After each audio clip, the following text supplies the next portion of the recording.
la recerca nostra s'ha orientat a conèixer l'evolució arquitectònica de l'edifici per saber la relació que té l'edifici, les pintures amb l'edifici.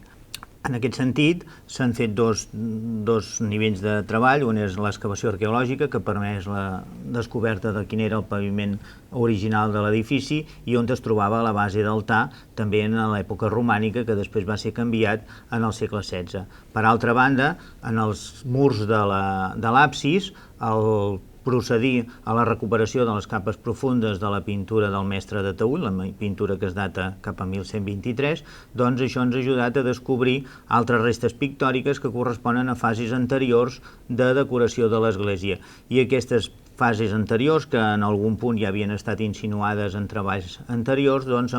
se n'ha obtingut molta més informació, en concret de les 3 finestres baixes que hi ha a la zona de l'absis i que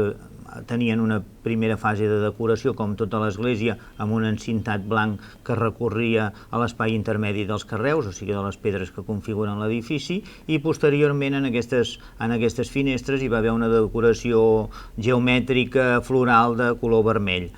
Tot això és anterior a la definitiva fase de pintura romànica, que correspon, ja dic, cap a 1123.